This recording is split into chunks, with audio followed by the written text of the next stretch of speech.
Press the red button. It is Tokyo Game Show Week 2025, and Naoki Hamaguchi, the director of Final Fantasy VII Rebirth and Remake Part 3, has just done a deluge of interviews talking about porting Remake and Rebirth to the Nintendo Switch 2 and Xbox Series consoles. He talks a little bit more about the Trilogy moving multi-platform, and he does reassure people that just because it's multi-platform now, that does not mean that the quality of Part 3 will suffer, and he gives us a surprising amount of updates on Remake Part 3. So, let's talk about it. Alright, so because we have a lot of interviews to go through, I won't be reading all of Hamaguchi's quotes verbatim. Some of these I will summarize, because if I don't, we will be here for an hour. And let's be honest, nobody wants that. So we start off first with Automaton, or Automaton Media, depending on your level of literacy. This comes to us from Ayuo Kawase. They start off first asking Hamaguchi about the health and performance of Rebirth. He would go on to say, the second part of the series, Rebirth, is proving to be a very solid success on both PS5 and PC. Some users are worried, but please rest assured that we will deliver a solid third part as well. Which is great to hear. Again, there's always been tons of talk about Rebirth underperforming or maybe not meeting Square's expectations, but we learned that in the long run, the game was just fine. If we look at one of the awards Rebirth actually won last year, I believe it was the Grand Award at the PlayStation Partner Awards. It's an award given based on sales, not industry votes, not fan votes. So your game has to sell really well to achieve that award. And Rebirth was up there along with Elden Ring. Now, I don't think Rebirth sold hotcakes like Elden Ring, but it was healthy enough to actually get that award, which is a pretty big deal. So the game's doing just fine. It did really well on PC, and it really, at least to me, seems like a ton of people are always coming on board and discovering 7 with 7 Remake and then moving on to Rebirth and becoming really big fans. So I think with the launch of Remake and Rebirth going multi-platform, it will act as a second launch, which I think will increase sales for Remake and Rebirth, possibly on the PS5 too. So that's cool. It kind of gives it new life. Up next, he talks about progress on Part 3 by saying, development is going extremely well and the game is shaping up nicely. A lot of the content is already playable and the game's direction and form are firmly set in place. Right now, the team is united around refining everything. He does continue by saying they're not quite ready to give an announcement on Remake Part 3, but based on another interview, I believe it was with Den Faminico that was translated by Audrey on Twitter, so thank you to Audrey, he does say that they hope to announce info on Part 3 in the near future. So, cross your fingers for the Game Awards. But jumping back to that first quote, that essentially means that all of the important systems they need are now online. All of the world building, locations, now it's really just about polishing, which will probably take about a year. And polishing can include QA testing, mocap, as well as voice acting. So everything again is progressing incredibly smoothly, and I think by the time we get to December, they'll have a build of Remake Part 3 that is about 2 years old because they started working on it immediately after Rebirth was finished. So this is incredibly exciting news, really, really good news. And I just watched that Virtua Fighter Tokyo Game Show presentation, which was awful. So to get this information that something good is going on, it feels so nice. We continue with Automaton, where he talks a little bit more about the multi-platform porting process. He would continue by saying, Remake Integrate is being developed by our own engineers as well as partner companies. My role is to bring them all together and be responsible for making the final decisions and determining the direction of the work. So that's good to know. So it's in-house engineers working on these ports, but they've also gotten help from outside partners who can help them properly port these games to Switch 2 and Xbox and make sure that they're optimized and running properly, which is really smart and really reassuring to know. Square Enix hasn't always had the best history with ports, so for them to learn their lesson and be like, look, we need to look elsewhere and get some help from outside people who are experienced in this so we can make sure our games are optimized properly. Wonderful. Up next, they ask him about how does he feel about the franchise now going multi-platform. He would say, to be honest, as a creator, I'm just happy. The best thing is that the games we create can be played by a variety of people regardless of platform. Takashi Kiryu, CEO of Square Enix, became the president of Square Enix, and he clearly stated that Square Enix titles would be developed for multiple platforms in the future, and this latest move is part of that trend. I personally view this move positively, and I think it's great that it has come together in this way. I would agree. Again, I've been saying for years that as a third-party company, Square Enix really needs to be multi-platform. It's better for the health of their games and the health of the company overall, so now you're not so stressed out about one game coming out on one platform and having to have that game recoup most of your costs. You can now spread that over to the Switch too, to the Xbox, PlayStation, and PC. And most importantly, the more people that just get to experience how awesome these games are, the better. And like I mentioned earlier, it really seems like a lot of people are constantly getting into Final Fantasy, and a lot of people's first Final Fantasy now is 7 Remake, which eventually leads them to Rebirth, which is super cool. But the more people that get access to these wonderful games, the better, especially since I think the Remake Trilogy is some of the best work Square has done in a very long time. Up next, and this is pretty interesting, he talks about having to technically make 2 different versions of Remake for the Switch 2, one that would run in docked mode and one that would run at a lower resolution and performance in handheld mode, but they again didn't want the game's performance to suffer, so they had to go in and tweak some of the stuff, including some of the fog effects and the lighting. And I have seen some people say that they got to play Remake on Switch 2 and they noticed that the lighting was a little bit different, so I am hoping that, maybe Remake Part 3 can have better lighting. One of the big criticisms I have of the look of the Remake Trilogy is that outdoor stuff during the day doesn't really look great. It looks a little bit too bright, a little washed out. Indoor stuff and stuff that takes place at night is gorgeous, however. So I'm hoping that maybe Part 3's lighting will be a little better. Up next, Hamaguchi has some parting words on his experience making this Remake Trilogy. He would say, also on a personal note, I've been involved with the Remake series as a creator for over 10 years now, so I'm working hard to give it my all in this trilogy. I played 6 and 7 as a child, and they had a big impact on me, and now as a game creator, I'm the director of the Remake series, which influenced me. Digital entertainment has the potential to influence our lives, so I hope that by taking the 7 IP and bringing it to new form, a new generation will be similarly influenced and create similar works in 10 or 20 years, leading to the next generation. I've been thinking about this a lot as the end approaches. That's insane. Again, by the time they get to the end of this Remake Trilogy, these people have been spending probably close to 15, if not more, years of their lives working on one single project, and they are giving it their all. Again, this is something they realize is incredibly important. They don't want to mess it up. They can't mess it up. If you mess it up, that's it, game over. But they're all so incredibly touched by this, and Hamaguchi is a really cool case because, like he says, he grew up playing these games and he eventually found his way to Square Enix, and he's now a director on the Remake Trilogy, which is astonishing. And that has to be such an interesting perspective to have, because when you're developing this game, there are probably moments where he's thinking as a developer, but there's other moments where he's probably thinking as a fan and what would work best. And I imagine that trying to find a balance between those two things might be a little bit difficult, but I think they've done a really, really good job overall. And again, these games are powerful. They really inspire people in every aspect of our lives, which is super cool. And there's most definitely going to be another generation of people who probably are influenced not just by the original FF7, but now the Remake Trilogy. And that's going to inspire them to get into game development, which is pretty cool. It's like a cyclical thing, but a really positive cyclical thing. Up next, we move over to Den Faminico, where they talk about Rebirth on the Switch 2 and Xbox series of consoles. Hamaguchi just straight up says they're already in the development process for those ports. Also from Den Faminico, Hamaguchi talks about how each game in the Remake Trilogy has its own overarching theme that you feel throughout the gameplay and the story. It's something that heavily influences each game. For Remake, that theme was reunion. The characters reuniting with one another, and even us as players reuniting with that cast of characters since the OG FF7, or for some, since the compilation.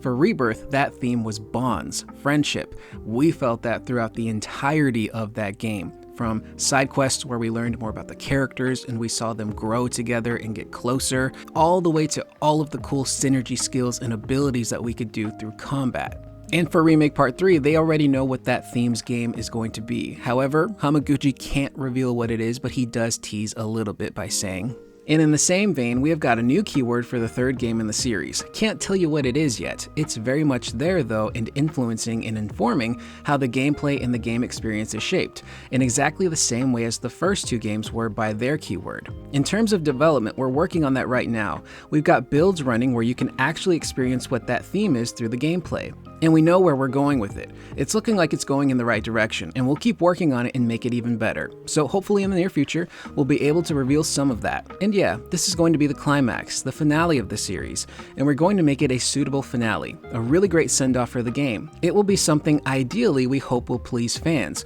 will delight the fans of this much-loved series, and really reward everyone for sticking with us to the end. So look forward to that.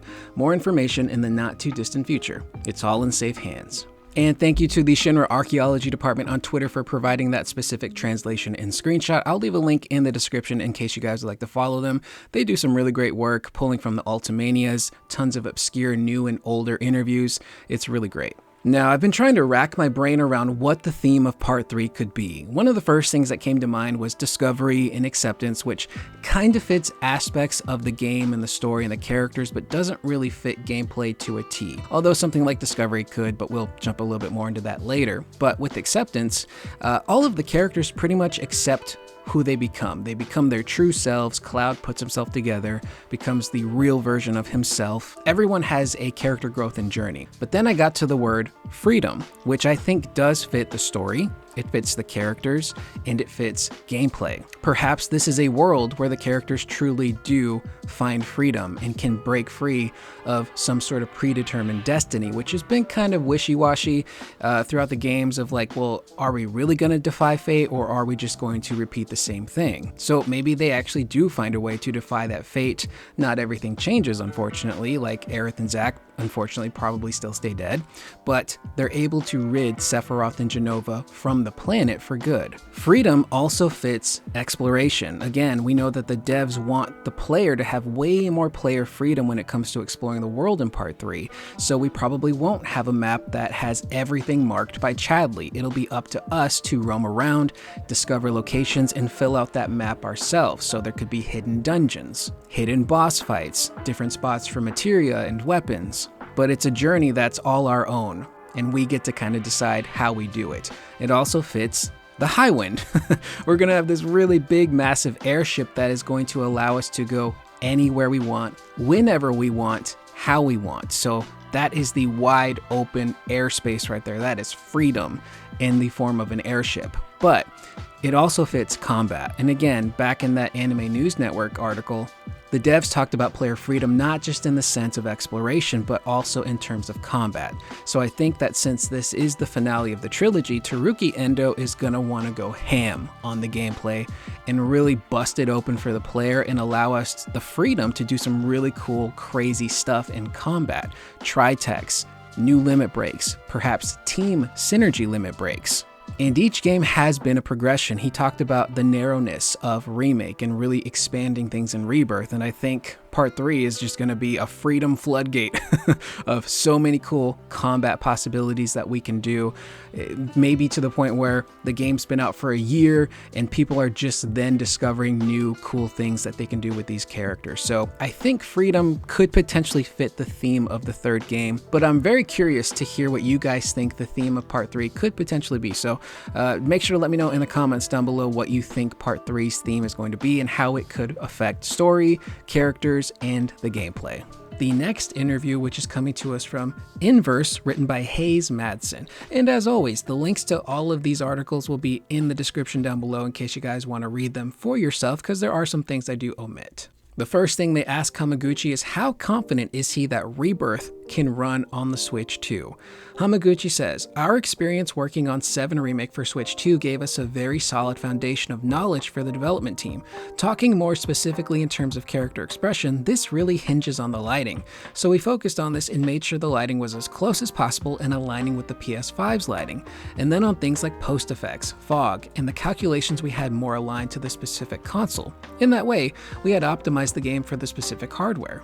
He continues by saying, our learning and experience from that, Rebirth is building on that as well, so certainly the experience we gained is really fueling us in that sense. We put a lot of our development resources into the optimization, and as a result of that, I think it's a pretty great title that maximizes the Switch 2 specs. Also, I wanted to mention that at the end of the year, a demo is coming out for Switch 2 and Xbox, so players who might still be on the fence or unsure about playing, it'd be great for them to experience the demo and feel the full specs of these new consoles. So basically what he's saying is that they're really trying. They're trying their best to make sure that these ports are proper optimized ports. They're not just going to try and take the PS5 version and put it on the Switch 2 and oh well, the frame rate's bad, lighting doesn't work, particle effects are messed up. No, they're actually going through with a fine-tooth comb to change things to make sure they run properly but still kind of resemble their PlayStation 5 and probably PC counterparts, which again, the fact that they're being super meticulous, this is really awesome. And I think some of this probably comes down to Takashi Kiryu, the new CEO, really being open-minded about multi-platform and ensuring that these games are all going to run the best that they possibly can. And again, there have been some rumors out there that Rebirth specifically will really heavily utilize the Switch 2's DLSS technology, which is an upscaling tech that will essentially allow the game to run at a lower resolution, but because of the upscaling, it can then be bumped up to a higher resolution without affecting the hardware too much. But again, you know, DLSS is itself very hardware intensive, so it's not just a simple cure-all. They still have to make optimizations using that type of stuff to make sure there's nothing funky going on. So they're definitely taking their time and doing things the right way, which is really nice. Up next, they ask Hamaguchi, since the Remake Trilogy is now going multi-platform, does that open up the franchise to more collaborations and are you open-minded? He would say, of course, having collaborations, that's not something that only we can decide, so there's nothing that I'm able to confirm or promise at this time. However, in terms of having Final Fantasy be much more well-known and loved by many players, I see collaborations as something very positive, and it would be great to have more of them. Tifa for Tekken, Hamaguchi. I've been shouting this out at the top of my lungs for years. I want to see Tifa in Tekken so badly. She would fit so well. Her movesets, her special abilities, she would have some insane juggle combos, rage arts, supers. It would be so sick, man. But also, I think another big one is if Smash Brothers were to come back, I think that this means that there's probably a much higher chance that they would work hard to get Cloud and Sephiroth back in the game. Because, you know, historically, with the previous regime of Square Enix, they were much more stingy with loaning out their characters, specifically Final Fantasy VII characters. And I think the only reason Cloud and Sephiroth made it into Smash is because of Masahiro Sakurai, who is someone who is so well respected in the industry.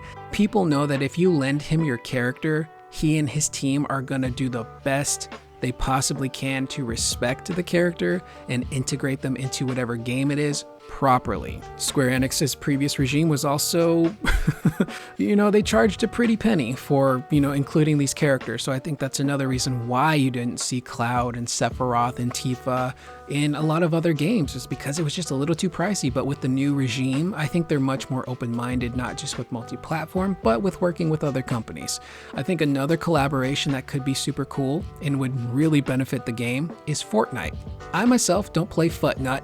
I got nothing against it. Battle Royales make me anxious. I have enough anxiety already. I don't want to be worried about somebody killing me when I can't see them and then having to build stuff. It's a mess. But Fortnite has become this game where if your characters make it in, that's kind of like a seal of approval. Like, yeah, these are legit characters, they're legendary, and it boosts the profile of whatever the property is. And looking at current collaborations, they're working with Power Rangers, and this is some cool ass stuff. I grew up a huge fan of Power Rangers, and seeing those characters in Fortnite, they look super cool. They incorporated the Megazord. The combat with the Megazord looks super cool. So I imagine maybe somewhere down the line, maybe when Remake Part 3 comes out, or is getting ready to release, is when we could see way more collaborations, including that Fortnite collaboration actually happen, which would be really great for the franchise, and it would get more eyes on it. So that's something to look forward to. So one of the big things I've seen from people in my comment section that has actually kind of worried them is, okay, The Remake Trilogy is now going multi-platform, but they're concerned that that's going to affect the quality of Remake Part 3 because you now have to have people porting Remake and Rebirth and then eventually Part 3. But doesn't look like you gotta worry about that. Hamaguchi says, for this we actually didn't adjust the schedules or development timeline for Part 3 in order to work on the multi-platform release for the 3 titles. Some of the teams have split to work on the titles, or some people are working concurrently and such, so there hasn't been an impact in that sense, in terms of the timeline for development of Part 3. So again, they really got their ducks in a row here. They have everybody they need working on Part 3. The people that maybe are a little bit more flexible can then jump over to the ports and do Remake and Rebirth and then jump back to Part 3. Some people are just strictly on the ports. And again, having that help from third-party companies who know the Switch 2 console, who know the Xbox consoles that can help them optimize is going to speed this process along immensely. Hamaguchi also reassures people that first and foremost, they're developing this game for the PlayStation 5 and they're working with incredibly high quality, high-tech equipment. But I think what he was really trying to get at is that the PS5 version is going to be the priority for Remake Part 3, and then from there they'll make Switch 2, PC, Xbox, but they'll use the same process that they're using for Remake and Rebirth, where they will optimize it. So they're working from that PS5 version, but then by fine-tuning and optimizing, they can tweak a Switch 2 version to run as closely as possible to how Remake Part 3 is. So they won't have to make any sacrifices on the PS5 end to prepare for multi-platform. They're gonna make that game the best they possibly can and then just, worry about optimization on ports later. And based on the next quote from Hamaguchi, we got a little bit more to discuss on that. They just straight up ask him, are they looking to do a simultaneous launch for Part 3 on all systems? Hamaguchi says, we currently can't state exactly how it will be released. I do wish to have as many players for Switch, Xbox, and PC included be able to play the game on their desired platform, so we're going to be striving to make that happen in the best way possible. That says to me that this is a PR response essentially saying that Part 3 will be a PlayStation 5 timed exclusive, but I don't expect that exclusivity window to be super long. So again, for the people who are worried that now that it's multi-platform, oh no, that means Part 3 is going to suffer in quality because now they have to make other versions, I don't think that's the case. Again, as much as I wanted to be wrong, all the signs are pointing to Remake Part 3 being exclusive to the PlayStation 5 and then at a later date going multi-platform, which is kind of a best of both worlds situation. You make Part 3 the best it can possibly be, optimize it the best to look and sound and play really great, and then it launches, and 4 or 5, maybe 6 months later, maybe even less, you can release the other versions on Switch 2, Xbox, and PC, and you've already completed development on Remake Part 3, so now you're just taking all of your resources into making those ports the best they can possibly be, and much like Remake and Rebirth, really optimize them. So for people who are worried, no, it doesn't sound like Part 3 is going to suffer in quality just because it is now multi-platform, which is super reassuring news. And to end the video, we jump to Windows Central where Jez Corden got to talk to Hamaguchi. The first thing they ask him is why they decided to make the trilogy a little bit different. He would say, we decided to construct FF7 Remake as a trilogy. If we were to totally align with the original and replicate it exactly, I believe that would still appeal to players. But because it became a larger trilogy, we felt there was a necessity to change things up and try different things, to maintain interest across each part and pique players' curiosity. I understand that there are differing opinions regarding choices we have made for the Remake series, but I think as a whole, as a developer, I do think that these were the right decisions to make. I can't comment yet on Part 3, but I am also a big fan of the original Final Fantasy VII. I am someone who played it when it first released too. I believe that the direction that we are taking the series will ultimately satisfy fans who are eagerly awaiting its conclusion. And this is stuff I've just kind of been saying over the years, looking at it from like an artistic license viewpoint. As a creator, whether you're a game developer, director, actor, artist, maybe you make YouTube videos, you don't want to just do the same thing every single time. And if they were to just take the original and give it a remake, but keep it super close to how it was in the original, yeah, people would be happy, it'd probably sell well, but I don't know if that would be as fulfilling. And because it's a trilogy, you do kind of have to incorporate newer things to keep people interested and constantly question, like, hang on, I know this story, but maybe I don't know it as well as I thought I did. But I really appreciate that. If I want to play OG FF7, I can. I still have my copy. I can play it on, PC or whatnot and still have an amazing experience. But to play this remake trilogy that still has the same essence of the original and still has a lot of the same original stuff, but adds a bunch of new stuff in, is super fun. And I think the way that I've described it in older videos is that the structure is still mostly the same. We have to get from point A to point B, but how we get from point A to point B is now a little bit different, which I think keeps it really interesting. And they're now able to incorporate stuff from the compilation, stuff from Advent Children and Crisis Core and Dirge in ways where they work so much better and, in my opinion, are better written. So it kind of helps create a much more cohesive, satisfying universe where things don't really feel like they're just tacked on now. And he truly does believe that the direction they're going in with part 3 will satisfy people, and that's great to know. I think we're going to get an ending that isn't ambiguous like in the original game, and although it was ambiguous, you were still left with this feeling of hope. You saw all the characters, the big flash of light, but then we show Aerith and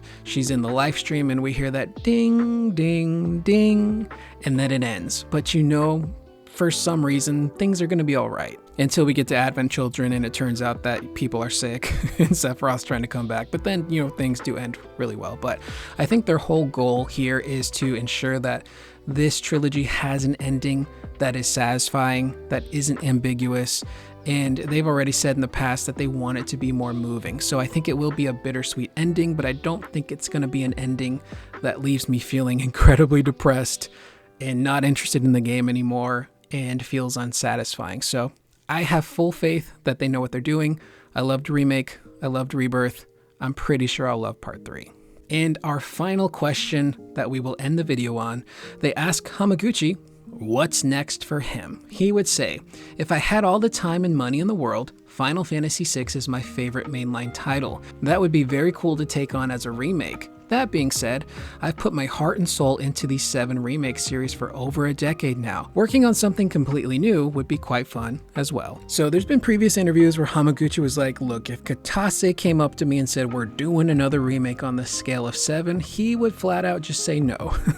And I don't blame him. Look, over a decade of your life, close to 20 years by the time this trilogy is done, is insane. And I think to kind of center yourself, you would definitely want to do something different. And personally, I really do want to see CS1 and Hamaguchi and all of these devs try their hand at something new, whether it's a new mainline Final Fantasy or a different IP altogether, just to see what they could do. I think would be super cool, but I think from a developer standpoint and a fan standpoint, it would be incredibly refreshing to see them take on a different challenge. But with Final Fantasy VI being Hamaguchi's favorite Final Fantasy, and we have learned over the years that this was directly from Katase, there are people within Square Enix that constantly ask him, when are we going to remake 6? And I think if they decided to remake 6, whether it was on the scale of 7 remake or maybe a smaller type of AA remake, I think it would be really hard for Hamaguchi to resist that, especially since it's his favorite game.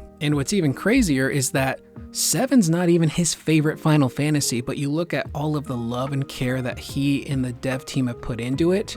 Now imagine what they would do with a Final Fantasy VI remake. If that's his favorite, it would be insanely crazy. But trying to remake 6 on the scale of 7 remake would probably take 15 to 20 years because it's such a big game.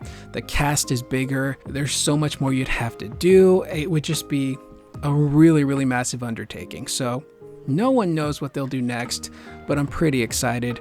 I think that this team has really proved themselves with the remake trilogy, and I'm fully on board with whatever they want to do next. I'm gonna be there to check it out. And interestingly enough, to add this into the last section of the video, in regards to what's in the future for Hamaguchi, if we jump over to RPG Fansite, who got to talk to Hamaguchi, he says that he has current games that he's producing at Square Enix, some which have been announced, some which haven't been announced. So I'm thinking whatever the next project is for Hamaguchi and potentially CS1, they probably already know what it is, which sounds pretty exciting to me.